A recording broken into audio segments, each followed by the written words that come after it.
From MTN News, you're watching Montana This Morning. Montana's U.S. Senate candidates weigh in on the growing number of COVID-19 cases in the state of Montana. I'm Gabby Crevitt, and I'll have that story coming up.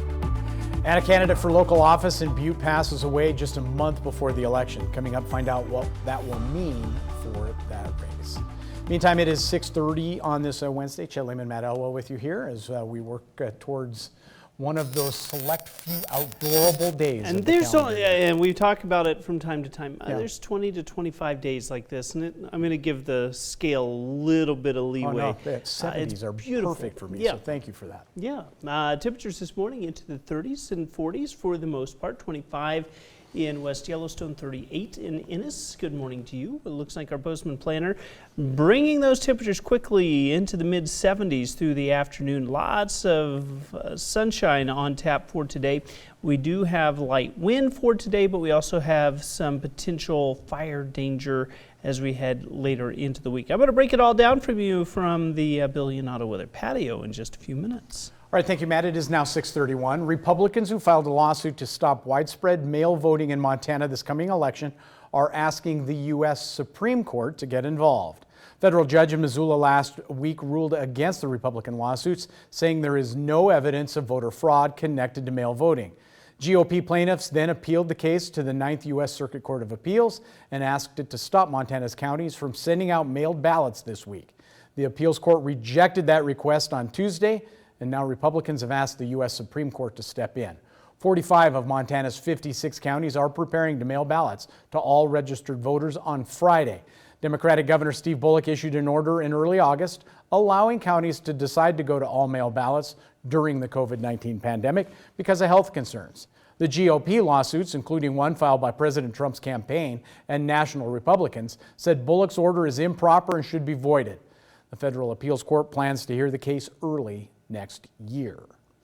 In other headlines, with 4 weeks until Election Day, Montana's U.S. Senate race has likely broken the record for spending on a single campaign in Montana, well over $75 million. The Wesleyan Media Project, which tracks political ads on TV, also says the race between Republican Senator Steve Daines, Democratic Governor Steve Bullock, has had more TV ads aired since Labor Day weekend than any Senate contest in the country. Bullock, a two-term governor, cannot run for re-election, trying to oust Daines, a former software company executive and a first-term U.S. senator. Now, with the state of Montana's new record of 504 daily reported cases of COVID-19, MTN's Gabby Crevitt reached out to two of our elected officials to hear their thoughts on the rising number of those cases.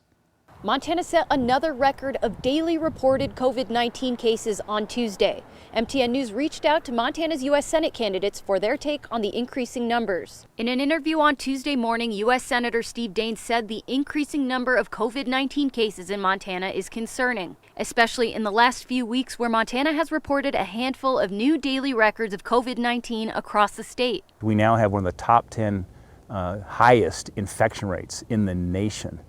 And so Montana now has moved to the forefront of very high COVID-19 positive rates. It concerns me greatly. I'll tell you what's going to be important here is the innovation occurring with American scientists to get these amazing drugs out that will help lower the mortality rate, but importantly, to get a vaccine out. A spokesperson with Governor Steve Bullock's campaign responded to MTN News saying, quote, "The governor believes the rise in cases is deeply concerning, as it should be to all Montanans. He will continue to urge everyone to do their part to keep each other safe and healthy by wearing a mask in public, washing your hands, continuing to social distance, and listening to the recommendations of public health experts like our doctors and nurses." Governor Bullock's campaign did tell us he will be addressing the issue on Wednesday during a press conference. Reporting in Bozeman, Gabby Crevitt, MTN News.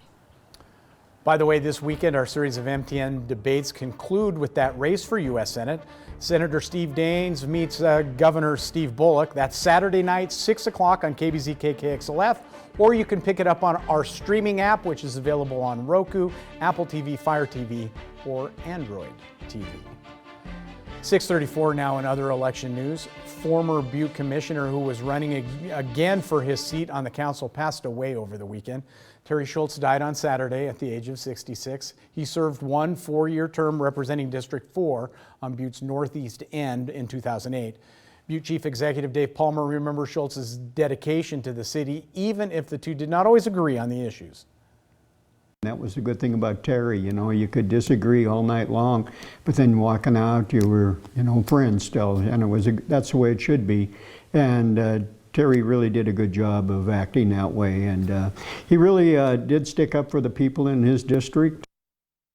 Now, Schultz's name will appear on the November ballot because there's no time to remove it. He was running against incumbent John Sorich.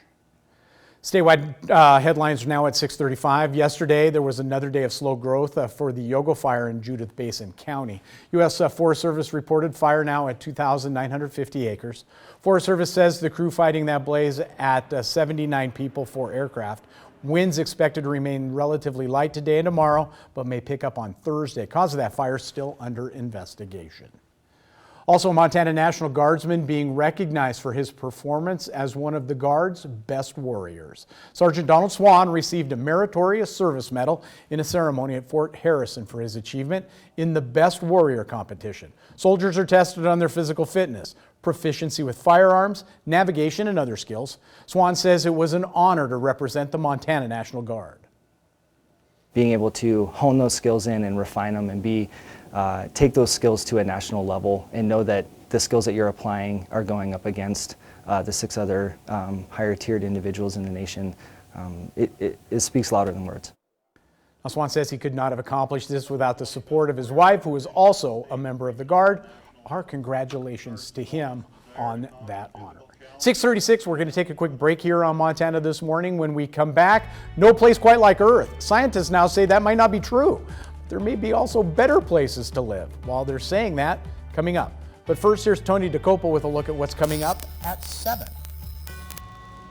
Good morning. Ahead on CBS This Morning, President Trump pulls out of negotiations for another coronavirus economic stimulus bill, only to backtrack later. We'll have the latest as some companies and even members of his own party express frustration. Plus, NBA legend Magic Johnson. He'll discuss his business empire and an upcoming docu-series about his life and career. And John Bon Jovi, how the pandemic and Black Lives Matter inspired him to write the band's most topical record so far. We're going to get his reaction also to the death of fellow rocker Eddie Van Halen at the age of 65. We'll see you at 7.